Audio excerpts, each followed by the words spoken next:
So ఇప్పుడు India, Russia after long time sir ఒక రకంగా చెప్పాలంటే ఒక కొత్త ఎంఓయూ చేసుకున్నారు డిఫెన్స్లో. రీసెంట్ టైమ్స్లో మనం ఇండియా రష్యా అంటే కనుక మోస్ట్లీ మనం పెట్రోల్ వీటి మీదే చూస్తున్నాం. బట్ ఆఫ్టర్ లాంగ్ టైం ఒక రష్యన్ వెపన్ కోసం ఎంఓయూ చేసుకున్నారు ఎయిర్ డిఫెన్స్ సిస్టమ్ గురించి. ఇది ఎలా చూడాలి సార్ రీసెంట్ డెవలప్మెంట్? అంటే మనం మామూలుగా రష్యా నుంచి మనం దూరం వెళ్తున్నాం అంటే ఏమంటారంటే మనం డైవర్సిఫై అవుతున్నాం, ఇజ్రాయెల్తోని, అమెరికాతో, ఫ్రాన్స్తో కొన్ని మనమే చేసుకుంటూ. అలాంటిది మనం మళ్ళీ బ్యాక్ టు రష్యాకి వెళ్ళామంటే ఈ డెవలప్మెంట్ని ఎలా చూడాలి సార్? మనకు రష్యాని కంప్లీట్గా ఇగ్నోర్ చేయలేం. రష్యాలో చాలా టెక్నాలజీస్ ఉన్నాయి. ఇప్పుడు ఫర్ ఇన్స్టెన్స్ వాళ్ళది SU-35 కానీ స్టెల్త్ ఫైటర్స్ కానీ చాలా తీసుకొచ్చారు వాళ్ళు. కొన్ని ఏరియాస్లో రష్యా వాళ్ళకి ఇప్పుడు కూడా చాలా స్ట్రెంగ్త్ ఉన్నది. Engine for instance Russian engine technology ఇప్పుడు కూడా చాలా స్ట్రాంగ్ టెక్నాలజీ అది. చైనా ఇంత సోకాల్డ్ అడ్వాన్స్ అని చెప్పుకుంటున్నా రష్యన్స్ ఇంజిన్ మీదే డిపెండ్ అయి ఉన్నారు వాళ్ళు. కాబట్టి కోర్ టెక్నాలజీలో రష్యాని మనం ఇగ్నోర్ చేయలేం. జర్మనీ, రష్యా, US, అలాగే మనకు ఫ్రాన్స్, ఇజ్రాయెల్ ఇటువంటి ఒక 5-6 దేశాలు కోర్ ఇంజనీరింగ్లో వాళ్ళకి మెటలర్జీ, ఎటువంటి మెటల్స్ వేస్తే కనుక ఈ హీట్ రెసిస్టెన్స్ ఉంటుంది, ఏరోడైనమిక్స్లో పనిచేస్తాయి, ఈ వీటిలో వాళ్ళకి చాలా ఎక్స్పర్టీస్ ఉన్నాయి. కాబట్టి దాన్ని ఇగ్నోర్ చేయలేం రష్యాని మనం. అది ఫస్ట్ అర్థం చేసుకోవాలి. నువ్వు చెప్తున్నటువంటి దాంట్లో అయితే రోజోబాన్ ఎక్స్పోర్ట్ అని చెప్పేసి ఒక రష్యన్ కంపెనీ తోటి మనం ఒక MOU సైన్ చేసుకున్నాము. గోవాలో జరిగింది అది, సెరమనీ జరిగింది, గోవాలో సిగ్నేచర్ చేసుకున్నాం మనము. దీంట్లో మనకేంటంటే దాని పేరు ప్యాంట్సిర్ అని చెప్పేసి ఒక వాళ్ళ దగ్గర ఉన్నటువంటి ఒక టెక్నాలజీ, షార్ట్ రేంజ్లో మిమ్మల్ని ప్రొటెక్ట్ చేయగలిగినటువంటి టెక్నాలజీ వాళ్ళ దగ్గర ఉంది, రష్యా దగ్గర ఉంది. మన దగ్గర ఆల్రెడీ మనకు పినాకా ఉంది, మన దగ్గర ఇంకా చాలా ఉన్నాయి, మల్టీ ఆప్షన్స్ మన దగ్గర కూడా ఉన్నాయి. అయినా వీళ్ళ దగ్గర తీసుకుంటాం. ఫర్ ఇన్స్టెన్స్ S-400 మనం తీసుకున్నాం వాళ్ళ దగ్గర లాంగ్ రేంజ్ డిఫెన్స్కి. అయినా మనం కూడా ఇండిజినస్గా డెవలప్ చేసుకున్నాం. మన దగ్గర కూడా చాలా అద్భుతమైనటువంటి ఆప్షన్స్ ఉన్నాయి మనకు. ఏంటంటే మనం మొత్తం రిస్క్ ఒకటే వర్టికల్ మీద పెడితే కనుక దానికి ఏమైందంటే కనుక దానికి సపోజ్ హ్యాక్ అయిందో, లేదా దాంట్లో ఏదైనా వైరస్ రావడం లాంటివి ఆ టెక్నాలజీలో, లేదా ఎనీ అదర్ పాసిబిలిటీ వచ్చిందంటే కనుక ఆల్టర్నేట్స్ లేకుండా పోతుంది మనకి. అందుకనే మల్టిపుల్ ఆప్షన్స్ పెట్టుకుంటున్నాం. పైపెచ్చు ఈ ప్యాంట్సిర్కి హిస్టరీ ఉన్నది, ఇంక్లూడింగ్ వ్లాడిమిర్ పుటిన్ ఇంటిని కూడా అదే ప్రొటెక్ట్ చేస్తుంది. అంటే దీని మీద వాళ్ళకి ఎంత రిలయబిలిటీ ఉందో అర్థం చేసుకోవచ్చు. వాళ్ళ క్రెమ్లిన్ మీద ఇదే ప్రొటెక్ట్ చేస్తుంది. మనం చూసాం కొన్ని నెలల క్రితం యుక్రెయిన్ వాళ్ళ క్రెమ్లిన్ మీద అటాక్ చేస్తే డ్రోన్స్ని ఇదే రిపల్స్ చేసి కొట్టేయగలిగింది. కాబట్టి షార్ట్ రేంజ్లో వాళ్ళకి ఎక్స్పర్టీస్ ఉంది, మనం డినై చేయడానికి వీల్లేదు. సో అది మనం తీసుకున్నాను, MOU సైన్ చేసుకున్నాము.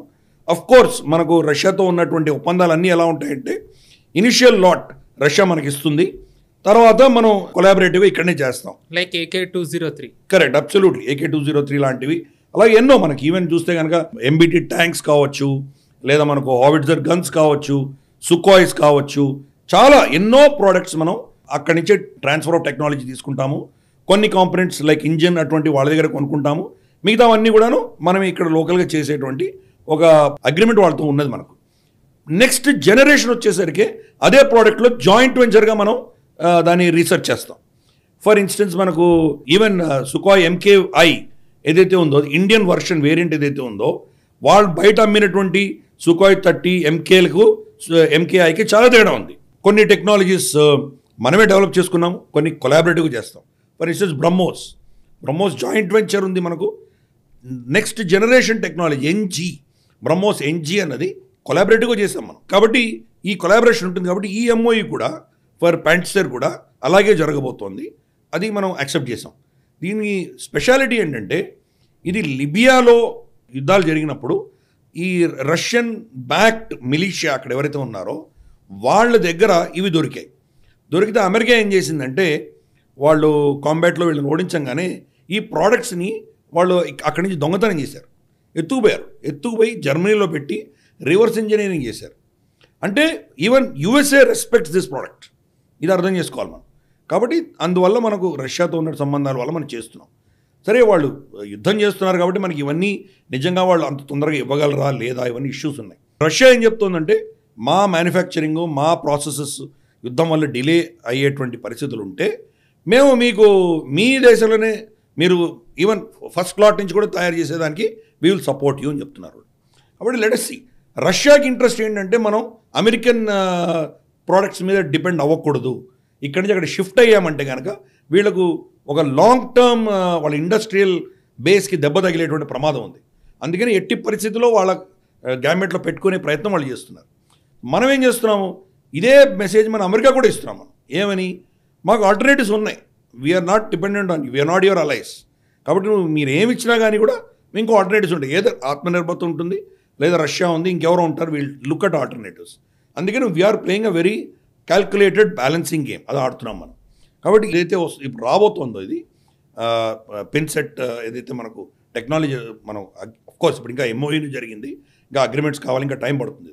అప్పటికి డొనాల్డ్ ట్రంప్ మన మీద ఎటువంటి శాంక్షన్స్ చేస్తాడో అది కూడా ఒక ఇష్యూ ఉంది, మనం చూడాలి. ఎందుకంటే క్యాట్సా శాంక్షన్స్ ఇటువంటి చాలా ఉన్నాయి, అవన్నీ మన మీద ఉపయోగించేటువంటి ప్రమాదం కూడా ఉంది. ఎందుకంటే అదే ట్రాన్సాక్షనల్ మనిషి, ఒక దాంట్లో మనల్ని ఫుల్గా సపోర్ట్ చేస్తాడు. ఇప్పుడు మార్కో రూబియో ఆయన ఇప్పుడు is likely to be first Latino secretary of state, is completely pro India, India కాకస్లో ఉన్నటువంటి వ్యక్తి. కాబట్టి కొన్ని ఇష్యూస్లో మనకు చాలా సపోర్టివ్గా ఉంటారు. కానీ ఎగ్జాక్ట్ ఆపోజిట్ కూడా చేయొచ్చు. రష్యా మీద సపోజ్ ఆయనకు నచ్చలేదంటే, పుటిన్ తోటి ఆయనకు సరిగా రిలేషన్షిప్ జరగలేదంటే ఇమ్మీడియట్గా మన మీద కూడా శాంక్షన్ చేసినా మనం ఆశ్చర్యపడక్కర్లేదు. కరెక్ట్ సార్, మీరు అన్నదాని చిన్న ఎక్స్టెన్షన్ ఏంటి అంటే, ఈయన మార్క్ రూబియో అనే వ్యక్తి యాక్చువల్లీ యుక్రెయిన్ దాంట్లో ఉండాలి అని ఆయన, అమెరికన్ ఫోర్సెస్ అక్కడ ఉండాలి అనే వ్యక్తి. సో కుడ్ బి అంటే మీరు అన్నట్టుగా శాంక్షన్స్ పెట్టచ్చు, ఆర్ లేకపోతే స్టాండ్ చేంజ్ చేసుకుని వాళ్ళు మనకి ఎగ్జంప్షన్ అనేది ఇవ్వచ్చు, లైక్ S-400కి ఇచ్చినట్టు. కరెక్ట్. అందుకని ఒక బ్యాలెన్సింగ్ యాక్ట్ అని మనం చేస్తున్నాం. మనం రష్యా నుంచి కొంటాం, అమెరికా నుంచి కొంటాం. అమెరికా ఏంటి, ఇప్పుడు డొనాల్డ్ ట్రంప్ వెళ్ళి చెప్పుకో, look India is bought so much equipment from us అనేదో చెప్పుకుంటాడు ఆయన. కాబట్టి అది న్యూట్రలైజ్ చేస్తాం. అందుకని మోదీ గారు వీళ్ళందరినీ చాలా చూశారు. వీళ్ళు వచ్చారు, వెళ్ళిపోయారు. ట్రంప్ లాస్ట్ టైం వెళ్ళిపోయిన తర్వాత బైడెన్ని కూడా హ్యాండిల్ చేశారు మోదీ. ఇప్పుడు మళ్ళీ ట్రంప్ని హ్యాండిల్ చేస్తున్నారు. పుటిన్ ఆఫ్ కోర్స్ ఎప్పటి నుంచో ఉన్నాడు ఆయన, పుటిన్ చాలా దీర్ఘకాలంగా హ్యాండిల్ చేశారు. కాబట్టి ఈయన కూడా 11 ఏళ్ళు ఆల్మోస్ట్ అయిపోయింది, 10.5 years దాటింది. ఇప్పుడు ఈయన కూడా చాలా అనుభవం ఉంది. ఈ బ్యాలెన్సింగ్ యాక్ట్ అనేది మనం అద్భుతంగా చేయగలం. ఈ యొక్క సిస్టమ్ ఏదైతే డిఫెన్స్ సిస్టమ్ మనకు రాబోతుందో, ఇది is going to add more power. మనకు అటాకింగ్ కెపబిలిటీ ఒకటైతే డిఫెన్సివ్ కేపబిలిటీ కూడా చాలా ఇంపార్టెంట్. ఎందుకంటే మనం చూస్తున్నాం ఇజ్రాయెల్లో వాళ్ళ దగ్గర ఎంత అగ్రెసివ్గా వాళ్ళు వెళ్ళి హిజ్బుల్లాని తర్వాత హమాస్ని టార్గెట్ చేసి కొడుతున్నా ఏదో ఎక్కడో లీక్ అయ్యి వాళ్ళ ఐరన్ డోమ్స్ ఇవన్నీ స్లింగ్స్, డేవిడ్ స్లింగ్స్ ఇవన్నీ వాటిలన్నీ లీక్ అయ్యి వాళ్ళ మీద బాంబులు పడుతున్నాయి కదా. కాబట్టి దానిని మనం స్ట్రెంథన్ చేయాలి. సపోజ్ అటువంటివి ఏదైనా కొన్ని లీక్ అయ్యి మన క్రూషియల్ ఇన్స్టలేషన్ మీద పడితే పరిస్థితి ఏంటి? అందుకని ఇది షార్టెస్ట్ రేంజ్ బిల్డింగ్ మీద పెట్టుకుంటాం, మన పార్లమెంట్ బిల్డింగ్ మీద పెట్టుకుంటాం, లేదా మన రాష్ట్రపతి భవన్ మీద పెట్టుకుంటాం, ప్రైమ్ మినిస్టర్స్ హౌస్ మీద పెట్టుకుంటాం. సో ఇమ్మీడియట్ థ్రెట్ అక్కడ దాకా ఇన్ని క్రాసెస్ వచ్చిన తర్వాత లాస్ట్ డిఫెన్సివ్గా దీన్ని వాడుకునేటువంటి అవకాశం ఉంది మనకి. అందుకని ఇది భారతదేశం చేస్తున్నటువంటి ఒక బ్యాలెన్సింగ్ యాక్ట్ ప్లస్ అద్భుతమైనటువంటి focus on solid defensive grid. దాని దృష్ట్యా ఈ ఎంఓఏని మనం చూడాలి. కరెక్ట్ సార్, అంటే ఆల్మోస్ట్ అన్ని యాంగిల్స్, అన్ని నెరేటివ్స్ అన్ని కవర్ చేసేయడం జరిగింది దీంట్లో. కాకపోతే అంటే మనం ఇప్పటివరకు మీరు చెప్పిన దాంట్లో ఏంటంటే America India, America Russia, India Russia అన్ని ఈ నెరేటివ్స్. కొంచెం దీనికి అవుటర్కి వెళ్తే రీసెంట్లీ పాకిస్తాన్ ఇంకా రష్యా కూడా కొంచెం దగ్గర అవుతూ డిఫెన్స్ డీల్స్ ఇవి కూడా మాట్లాడుకుంటున్నారు. అంటే వాళ్ళు ఏం చేసుకోలేదు ఇస్తాము అని, కానీ గతంలో రష్యా పాకిస్తాన్కి MI-17 లాంటి హెలికాప్టర్స్ మన దగ్గర ఉన్నవి ఇవ్వడం జరిగింది. సో రీసెంట్లీ అగ్రిమెంట్ చేసుకోవడం వల్ల కూడా ఇండియా ఏమన్నా కొంచెం అంటే కంప్లీట్లీ పాకిస్తాన్ వైపు వెళ్ళకుండా మన వైపే ఉండేలాగా ఏమన్నా చేసుకున్నారు అనుకోవచ్చా? పాకిస్తాన్ రోల్ ఏమన్నా ఉందంటారా దీంట్లో? యాక్చువల్గా రష్యా మన మీద ఒత్తిడి తెచ్చే ప్రయత్నం వాళ్ళు కూడా చేస్తున్నారు. మన మీద లీవర్స్ లేకపోతే మనం కన్వీనియంట్గా అమెరికన్ క్యాంప్లోకి వెళ్ళిపోయే ప్రమాదం ఉంది. కాబట్టి పాకిస్తాన్ తోటి ఏదో ఫ్రెండ్షిప్ చేస్తున్నట్టు చూస్తున్నారు, ఒక స్టాండ్ తీసుకుంటున్నారు వాళ్ళు. ఫర్ ఇన్స్టెన్స్ వాళ్ళతోటి జాయింట్ మిలిటరీ ఎక్సర్సైజెస్ గురించి మాట్లాడుతున్నారు, బ్రిక్స్ మెంబర్షిప్ గురించి మాట్లాడుతున్నారు. సో ఇటువంటివన్నీ కూడా వాళ్ళు మెల్లిమెల్లిగా మన మీద ప్రెషర్ తీసుకొచ్చే ప్రయత్నం రష్యా చేస్తుంది. అమెరికాకున్న లీవర్స్ మన మీద ఏమున్నాయో మనం చూస్తున్నాం, ఎట్లా ప్రెషరైజ్ చేస్తున్నారు. సో అన్ని దేశాలు వాళ్ళ ఇంట్రెస్ట్ దృష్ట్యా భారతదేశం మీద ఒత్తిడి తీసుకొచ్చే ప్రయత్నం చేస్తున్నారు. పాకిస్తాన్ పావుగా వాడుకుంటున్నారు. పాకిస్తాన్ ఎట్టి పరిస్థితిలో రష్యన్ యాంబిట్లోకి వెళ్ళదు. దానికి 2 కారణాలు ఉన్నాయి. ఒకటి, వీళ్ళు రష్యన్ యాంబిట్లోకి వెళ్ళడానికి చైనా ఒప్పుకోదు. వాళ్ళు కంప్లీట్గా చైనీస్ గ్రిప్లో ఉన్నారు. చైనీస్ గ్రిప్ కంటే కూడా పాకిస్తాన్ ఎక్కువ అమెరికన్ క్యాంప్లో ఉంది. ఈ విషయం మనం అర్థం చేసుకోవాలి. వాళ్ళ మొత్తం డిఫెన్స్ ఎస్టాబ్లిష్మెంట్ కానీ వాళ్ళ ఆర్మ్డ్ ఫోర్సెస్ కానీ అమెరికా మీద డిపెండ్ అయి ఉన్నాయి. అమెరికాలో ట్రైనింగ్ తీసుకున్నారు, వాళ్ళు కంప్లీట్గా అమెరికాతో అనుసంధానమే ఉన్నారు. చైనా నుంచి ఈరోజు పైసలు కావాలి కాబట్టి వాళ్ళ దగ్గర నుంచి కొనుక్కుంటున్నారు, తీసుకుంటున్నారు. కానీ వాళ్ళ లాయల్టీస్ ఆర్ విత్ యూఎస్ఏ నుంచి దూరం వెళ్ళేటువంటి సమస్య లేదు. ఆల్రెడీ వాళ్ళు ట్రంప్ వచ్చాడు కాబట్టి ఇంకా ఎటువంటి పరిస్థితి ఉంటుందో వాళ్ళకి తెలియదు. కాబట్టి ఈ పరిస్థితిలో వాళ్ళు కానీ రష్యా దగ్గరికి వెళ్తే ఇంకా వాళ్ళు చాలా దెబ్బతినేటువంటి ప్రమాదం ఉంది. కాబట్టి ఈ పరిస్థితుల్లో ఇదంతా ఒక టాక్టికల్ గేమ్స్ జరుగుతున్నాయి. కానీ మనకు అంతకంటే పెద్ద వరి అవ్వాల్సిన విషయం ఏం లేదు. ఒకళ్ళు ఇచ్చినా చేస్తే కూస్తే ఏదో వాళ్ళకి ఇచ్చేటువంటి ఎక్విప్మెంట్ ఏదైతే ఉందో నాసిరకమైనవి ఆల్రెడీ ఎప్పుడో పాత టెక్నాలజీ వాళ్ళకి ఇస్తున్నారు. మనం ఏం చేసామంటే రష్యా నుంచి కొన్న అన్ని టెక్నాలజీస్ని ఇండిజినైజ్ చేసేసాం. ఈరోజు ఎంకేఐ ఏదైతే మన దగ్గర ఉందో ఇవి చూస్తే కనుక రష్యాలో ఉన్నటువంటి టెక్నాలజీస్కి మన సుకోయ్లో ఉన్నటువంటి టెక్నాలజీకి మనకు హిందీలో చెప్తారు జమీన్ ఆస్మాన్ కా ఫరక్, కంప్లీట్ డిఫరెంట్. దాంట్లో ఉత్తమ్ రడార్ల దగ్గర నుంచి తీసుకొని దాంట్లో ఉన్నటువంటి నావిగేషన్ సిస్టమ్ దగ్గర తీసుకొని దాని వెపన్ సిస్టమ్స్ తీసుకొని అన్నీ ఇండిజినైజ్డే. సో దాంట్లో నిజంగా బయట చూడడానికి రష్యన్ సుకోయ్ షేప్ ఉండొచ్చు, లోపల మొత్తం చేసాం. అలాగే ఎంపీటీ ట్యాంక్స్ కూడా అంతే. అలాగే మనం అడ్మిరల్ గోర్ష్కోవ్, మనం ఐఎన్ఎస్ విక్రమాదిత్య ఏదైతే ఉందో కంప్లీట్ చేంజ్ చేసాం, దాన్ని ఇండిజినైజ్ చేసుకున్నాం, చాలా చేసుకున్నాం మనం.